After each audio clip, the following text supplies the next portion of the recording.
하나님의 말씀 봅니다. 베드로전서 제2장 13절에서 17절에 이르는 말씀입니다.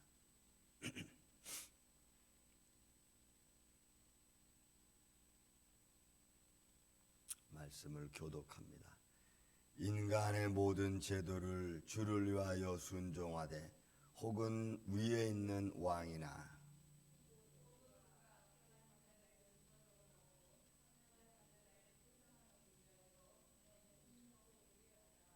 곧 선행으로 어리석은 사람들의 무식한 말을 막으시는 것이라.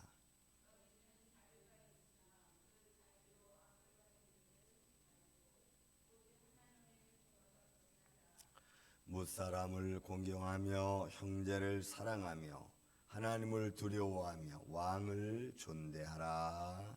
아멘. 이런 베드로가 이 말씀을 쓰고 있을 당시에 로마의 총독은 네로라고 하는 그런 왕이었습니다. 이 네로는 소위 그 로마의 집권자임과 동시에 그 당시에 그리스도를 믿는 사람들을 향하여 제일 많이 아주 가장 악랄하게 폭행을 저지른 왕 중에 한 사람입니다. 그래서 로마제 화재 사건을 그리스도인들에게 돌려서 그리스도인들을 죽음으로 몰아갔던 아주 강압적이고 폭행적인 왕 중에 한 사람입니다. 그러니 그런 왕이 다스림을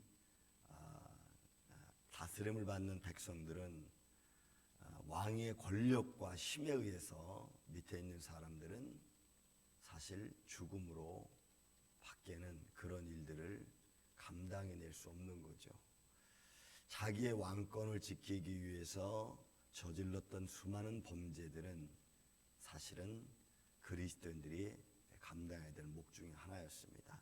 자, 그런 시대적인 상황 속에 베드로가 던져주는 말씀은 가히 정말 우리가 상상하기 힘든 말씀이 아닐 수 없습니다. 이런 본문의 말씀에 이렇게 표현합니다. 인간의 모든 제도를 주를 위하여 순종하되 혹 위에 있는 왕이나 혹은 그가 악행하는 자를 징벌하고 선행하는 자를 포상하기 위하여 보낸 총독에게 하라. 그러니까 지금 베드로는 믿음의 사람들이 걸어감에 있어 그 길이 순교의 길이라 할지라도 그것이 주어진 제도 안에서 된 것이라면 그냥 그 길을 가라고 하는 말이에요. 어떻게 보면 불합리한 모습입니다. 여러분 오늘도 제가 지난주에까지 한번 갔다 왔지만 잘못된 정치에 대한 데모크레이션이 막 여기저기 또 누구를 향하여 그들은 자기들의 권력을 지키기 위해서 법을 이용하고 때로는 그 법을 이용해서 자기들의 권력을 남발하기도 하고 여러분 그런 걸 보면서 그 법에 순종하는 것은 바보 같은 짓이라고 이야기하는 거예요. 그런데 성경은 또 그렇게 표현하지 않아요. 모든 제도를 주를 위하여 순종하라는 거죠. 그래서 어느 목사님은 그런 말씀도 합니다. 하나님이 때를 준비하고 계시는데 이 때를 늦추는 것 중에 하나가 바로 성도들이라고 하는 겁니다.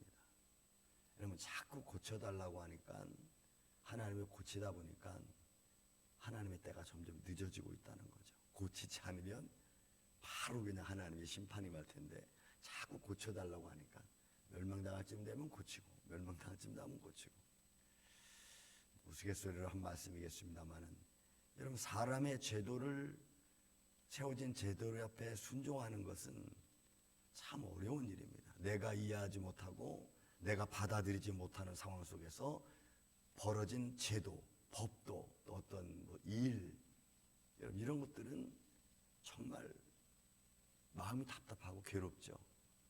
저는 미국 와서 티켓을 좀 많이 떼었습니다. 미국 온 다음 날 바로 티켓을 끊었어요. 제도를 모르니까. 그런데 모른다고 해서 그 끊어진 티켓 값을 안 낼 수는 없는 겁니다. 나중에 알았어. 내가 왜 티켓을 끊었는지. 그냥 그렇게 가는 겁니다.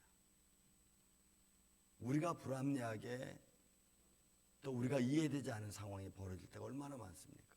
사람들의 관계성 속에서도 그러하죠.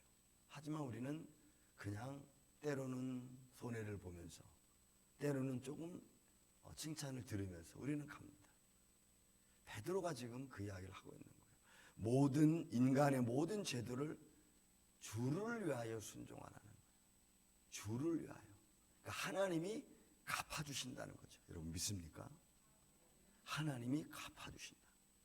살아계신 하나님이 보고 계시고 그 살아계신 하나님이 내가 믿음을 지키기 위하여 걸어갔던 그 길에 대한 아픔을 보상해 주겠다는 거예요.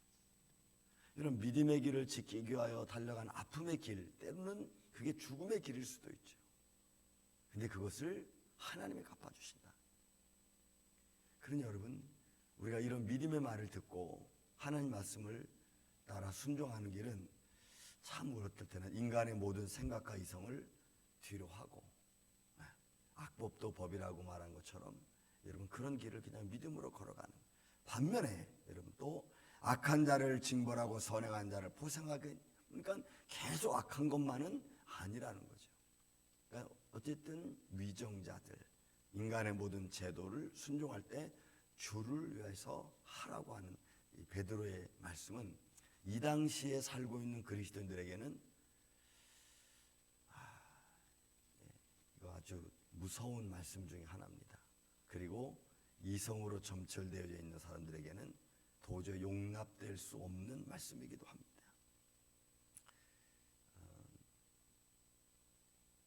그 정광훈 목사님 여러분 잘 아시죠? 한국의 그 모든 그 지금 소위 말해서 우파 그 제일장로교회 목사님만해서 그분 들려주는 말씀 보면은 이해도 갑니다. 그분은 이렇게 말합니다. 기도만 하고 있지 말고 나와서 행동하라. 제가 대학교 때 데모에 휩쓸려고 있는 친구들한테 야 우리가 기도하는 것이 더 먼저 낫지 않겠냐 했더니 너는 기도해 나는 나가서 외칠 거야. 이런 말을 우리 친구가 했는데 너무 그 말과 똑같은 말이었어요. 너는 기도해 나는 나가서 외칠 거야. 기도한다고 뭐가 달라지냐. 여러분 기도한다고 뭐가 달라지는 말은 맞는 말입니까? 틀린 말입니까? 응? 기도한다고 뭐가 달라져? 맞는 말입니까? 틀린 말입니까? 틀린 말이죠. 기도하기 때문에 달라지는 거죠, 사실. 저는 이번에 저희 고문의 가정을 보고 너무 놀랐어요. 저희 돌아가신 할머니가 살아생전에 그 큰 고모와 큰 고모부 그의 자손들을 위해서 얼마나 기도를 많이 하시는지 몰라요. 그런데 그 기도할 그 당시에는 우리 큰 고모부는 고주망태, 술 고주망태에다가 폭행꾼이었습니다. 장모님이 오는 것조차도 반가워하지 않던 분이었습니다. 그런데 그분이 할머니가 우리 친할머니 그 가정을 위해서 얼마나 기도 많이 하는지 몰라요. 근데 돌아가시고 나서 여러분 돌아가시고 나서 한 10년쯤 됐어요. 10년도 좀 넘은 것 같아요. 그 고모부가 여러분 안수집사에서 장모님까지 갔고 그의 아들도 나랑 나이가 동갑이에요. 그 아들도 요번에 갔더니 장로가 또 되어 있어요. 저는요 정말 충격이었어요. 충격. 그냥 오면서 그랬어요. 야 할머니 기도가 정말 헛된 게 하나도 없구나. 어쩌면 그렇게 주야장 그분은 주야장장 새벽 예배 드립니다. 가서 졸아도 교회 가서 졸으시고. 근데 여러분 응답이 그렇게 되어진 걸 제가 보잖아요. 그러니 여러분 기도는 헛될 수 없습니다. 믿습니까? 우리 살아계신 하나님 앞에 드려지는 거기 때문에 그래요.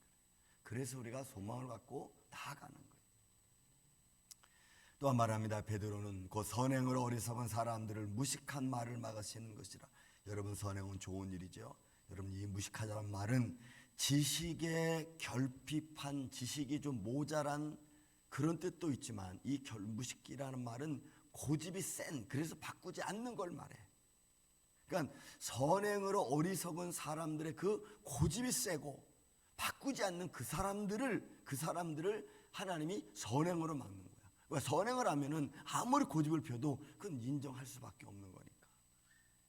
그러니까 저는 우리의 믿음의 선행이 얼마나 중요한 건가, 믿음의 길을 걸어가는 것이 얼마나 놀라운 역사와 기적을 이루는 것인가.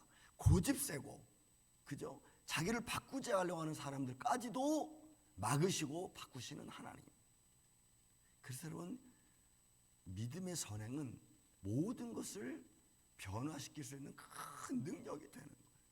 그게 아무것도 아닌 것 같지만 사람들은 조금씩 가면서 그 선한 모습을 보게 되고 있고, 그 선한 모습을 계속 보다 보면 우리는 그를 인정할 수밖에 없는 거예요. 아무리 고집이 세다 할지라도 그 선행을 행한 사람들 앞에서는 여러분 자기 고집을 내세울 수 없어요.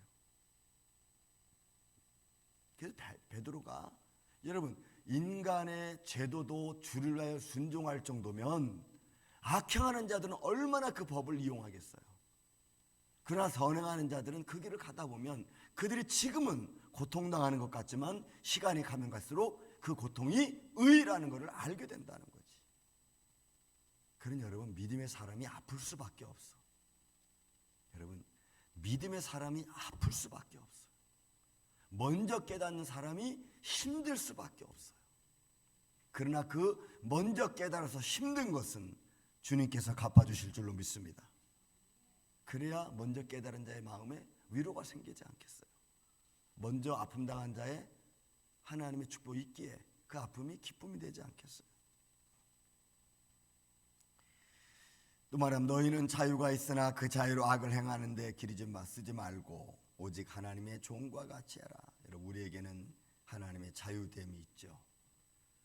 우리를 씻어주시고 우리를 기뻐 받아주시고, 또 이런 선행의 말을 통해서, 선행의 삶을 통해서 또 어떤 하나님의 영광을 위해서 우리가 걸어가는 그 길에 대한 그 믿음의 자부심, 사실 어떻게 보면 주님이 주신다고 하는, 주님이 보고 계신다고 하는, 주님이 역사하신다는 것을 믿는 마음이 자유야.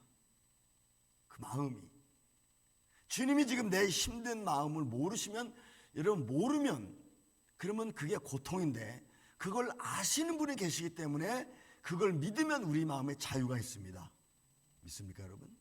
그래서 우리가 힘이 덜 든 게 뭐냐, 그걸 알고 계시는 분이 계시다고 내가 믿기 때문에 내가 힘든 게 덜 힘든 거예요. 우리는 그런 길을 걸어가는 겁니다. 그래서 우리는 살아계신 하나님이 계시다는 것이 얼마나 우리에게 큰 축복이고 능력이고 용기인지 몰라요. 그게 담대하는 거예요. 베드로가 이런 정치적으로 이 어려운 시대를 살아가고 있는 나그네와 같은 인생들에게 지금 위로의 말씀을 전하고 있는 것입니다. 거기에 더 들어가서 베드로가 더 들어가서 하는 말이 뭐예요? 무사람을 공경하며 형제를 사랑하며 하나님을 두려워하며. 여러분이 경외한다는 말이, 주려한다는 말은 경외한다는 말. 왕을 존대하라. 여러분 어떻게 왕을 존대하면, 그런 폭행하는 왕을 어떻게 존대할 수 있어요? 베드로가 갈릴리 어부 출신인데도 성령의 충만함을 입으니까 그 다혈질적인 사람이, 항상 불의를 보면 불같이 일어났던 그 베드로가 얼마나 차분하고 깊이 있는 말을 하고 있는지 우리는 볼 때마다 나도 성령의 감동을 받아야겠구나. 그래야 내 불같은 마음이 좀 가라앉고, 참지 못하고 이해하지 못하는 마음들의 마음이 열리고, 여러분 이 하나님의 은혜인 줄로 믿습니다. 여러분, 이 시대를 바라보면서 용납할 수 없는 사건들이 우리 앞에 너무나 많이 벌어지고 있지만, 그러나 그 많은 일들 앞에 우리 믿음의 사람들이 걸어가는 일은 살아계신 하나님의 계심을 보고 가는 거예요. 잘나서도 아니고 못나서도 아니고 또 누가 뭐 도와줘서도 아니라 내가 그냥 하나님의 도우심을 바라보고 그냥 그 길을 걸어가는 거예요. 오늘도 이런 믿음의 길을 걸어가는 여러분들의 발걸음 앞에 하나님이 보고 계시고 듣고 계시고 역사하시는 은혜를 따라 오늘도 예수의 이름으로 승리해가는 복된 한 날 되시기를 예수님의 이름으로 축원을 드립니다. 사랑